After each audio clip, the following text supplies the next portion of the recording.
আশিকেরি আসল জান্নাত সোনার মদিনা আশিকেরি আসল জান্নাত সোনার মদিনা তুমি মানলে মানো না মানলে মন মানো না আশিকেরি আসল জান্নাত সোনার মদিনা আশিকেরি আসল জান্নাত সোনার মদিনা আশিক হৃদয়ে যত ইশকের জ্বালা দূর করিতে পারে ওই মদিনাওয়ালা জোরে বলুন আমাদের আশিকের অন্তরে যে জ্বালা রয়েছে যে নবীকে দেখবো আল্লাহকে দেখবো এই জ্বালা একমাত্র দূর করতে পারে কে মদিনাওয়ালা তাই কবি বলছে আশিক হৃদয়ে যত ইশকের জ্বালা দূর করিতে পারে ওই মদিনাওয়ালা ওই মদিনাওয়ালা তাই মদিনা মদিনা করে ইয়া রাসূলুল্লাহ ইয়া হাবিবাল্লাহ ইয়া রাসূলুল্লাহ তাই মদিনা মদিনা করে হয়ে যায় ফানা আশিকেরি আশিকেরি আসল জান্নাত সোনার মদিনা আশিকেরি আসল জান্নাত সোনার মদিনা কবি শেষ ছন্দে বলছে দেখুন আচ্ছা আমরা কেউ কি জাহান্নাম যেতে চাই কেউ জাহান্নাম যেতে চায় বাবা কেউ চায় না সবাই চায় যে আমরা জান্নাতে যাব কিন্তু জান্নাতে তো সেই ব্যক্তি যাবে যে আমার নবীর দলে থাকবে জান্নাতে তো সেই ব্যক্তি যাবে যে আমার নবীর সাথে নারা লাগাবে জান্নাতে তো সেই ব্যক্তি যাবে যার মনে নবীর মোহাব্বত থাকবে নাকি বলছেন তাছাড়া কেউ জান্নাত যেতে পারবে না কারণ আমার নবী মুস্তাফা বলেছেন যে আমাকে মোহাব্বত করবে যে আমাকে অনুসরণ করবে আল্লাহ তাকে ভালোবাসবে আর আল্লাহ যাকে ভালোবাসবে সে তো জান্নাত যাবে নাকি বলছেন সন্দেহ নাই তো আমরা সকলেই জান্নাতে যেতে চাই জাহান্নামে কেউ যেতে চায় না কবি কি বলছে দেখুন কিন্তু আশিকেরা কখনো জান্নাত জাহান্নাম চায় না কি চায় সন্ধ্যের মাধ্যমে বলছি একটু শোনো কবি বলছে সবাই তো স্বর্গের পাগল নরকের না আমি অধম স্বর্গ নরক কিছুই চাই না কিছুই চাই না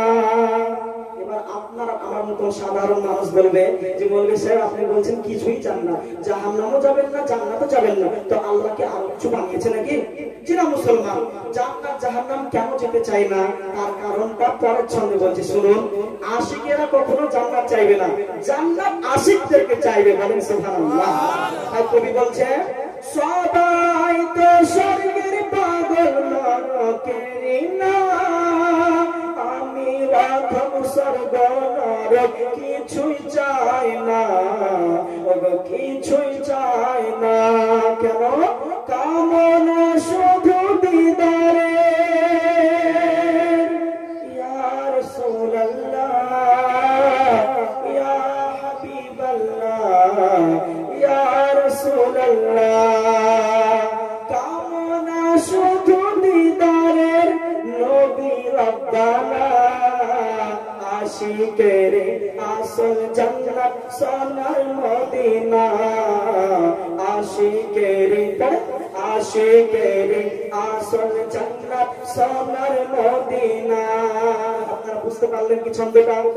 বেরাদার মুসলমান শেষ ছন্দে কবি কি বললেন যে কামনা শুধু দিদারের কারণ আল্লাহ রাব্বুল আলামিনের নবী যে নবীকে যদি স্বপ্নে যুগে কেউ একবার দেখে নাই ও নবী মুস্তাফাকে যদি স্বপ্নে যুগে একবার দেখে নাই তো আপনার আল্লাহ রাব্বুল আলামিন বলেন তার জন্য জাহান্নাম হারাম হয়ে যায় আর তার জন্য জান্নাত ওয়াজিব হয়ে যায় তাই আমার আল্লাহ রাব্বুল আলামিন আল্লাহ পাক পবিত্র কোরআন দ্বারা আমাদেরকে শিক্ষা দিয়েছেন পবিত্র কোরআন দ্বারা আমাদেরকে জানিয়েছেন সূরা আল ইমরান কোরআন মাজিদ 72 নম্বর পৃষ্ঠা আমার আল্লাহ পাক আল্লাহ রাব্বুল আলামিন পবিত্র কোরআন দ্বারা আমাদেরকে জানিয়ে দিলেন কুনতুম তুহিব্বুনাল্লাহ ফাত্তাবিউ ইউনি ইউহিব্বুকুমুল্লাহ। আমার আল্লাহ রাব্বুল আলামিন ডাক দিয়ে বলেন বান্দা ও নবী আপনি বলে দিন যদি কেউ আল্লাহকে ভালোবাসতে চায়, যদি কেউ আল্লাহকে ভালোবেসে থাকে, ফাত্তাবি ইউনি যেমন আল্লাহকে ভালোবাসে, যেমন আল্লাহকে ইত্তেবা করে। ও নবী গো যদি আপনাকে ভালোবেসে নেয়, যদি আপনার ইত্তেবা করে নেয়, ইউহিব্বুকুমুল্লাহ আমাকে আল্লাহ ভালোবাসা হবে, আমাকে আল্লাহ মহব্বত করা হবে। আমার আল্লাহ রাব্বুল আলামিন ডাক দিয়ে বলেন বান্দা রে আমাকে আল্লাহ কেন খোঁজ করছো? আগে নবীর কাছে চলে যাও, নবীর দামান ধরে নাও।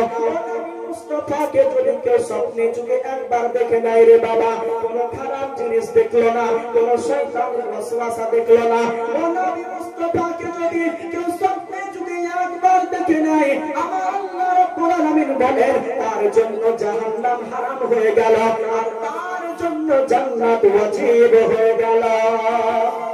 আর একটু জোরে বলতে হবে ইয়া রাসূলুল্লাহ। আমার নবীর চরিত্র কত সুন্দর দেখুন, আমার নবীর আদর্শ কত সুন্দর দেখুন। আজ আমরা মুসলমান এক হয়েছে, আমরা এখানে একত্রিত হয়েছে আমার নবীর জশ্নে ঈদ মিলাদুন নবীর মাহফিলে। ও নবী মুস্তাফার চরিত্র কত সুন্দর ছিল, ও নবী মুস্তাফার আদর্শ কত সুন্দর ছিল। আপনাকে আরজ করব বাবা, প্রত্যেকের হাতে একটা স্মার্টফোন আছে, আপনার স্মার্টফোনটাকে একটু হাতে নেন, গুগলে যান, আর যাওয়ার পরে সার্চ বাটনে ক্লিক করে সার্চ করুন দুনিয়ার সবচাইতে ভালো মানুষ কে ছিল, দুনিয়ার সবচাইতে আদর্শবান কে ছিল, দুনিয়ার সবচাইতে চরিত্রবান কে ছিল, দুনিয়ার সবচাইতে সুন্দর মানুষ কে ছিল। খোদার কসম করে বলি ওই গুগল আপনাকে উত্তর দিয়ে দিবে, মোবাইলে আপনাকে উত্তর দিয়ে দিবে পৃথিবীর সবচাইতে ভালো মানুষ ছিল, পৃথিবীর সবচাইতে আদর্শবান মানুষ ছিল, পৃথিবীর সবচাইতে চরিত্রবান মানুষ ছিল। আর কেউ নাই আমিনার লাখতে জিগার আব্দুল্লাহর কলিজার টুকরা শাহে জিবেকার কে তাসদার আহমদ মুখতার নবীর কা সরদার আব্দুল্লাহর কলিজার টুকরা মক্কার পুষ্পিত ফুল মুহাম্মদুর রাসূলুল্লাহ সাল্লাল্লাহু তাআলা আলাইহি ওয়াসাল্লাম। জবান বন্ধ থাকবে না, জোরে বলুন ইয়া রাসূলুল্লাহ। বিরাদার মুসলমান, বক্তব্য স্টার্ট হয়নি, ট্রেলার চলছে। আপনারা এখনই যদি ঝিমিয়ে যান তাহলে কি করে হবে? কিন্তু ট্রেলার শুরু হচ্ছে, বক্তব্য শুরুই তো করেনি। বিরাদার মুসলমান, ঝিমিয়ে গেলে হবে না। যখন হাতের ইশারা করবো, আকলমানকে নিয়ে ইশারাই কাফি, ঠিক কি না? বুদ্ধিজীবীদের জন্য ইশারা যথেষ্ট। তাই যখন ইশারা করবো জোরে বলতে হবে সুবহানাল্লাহ।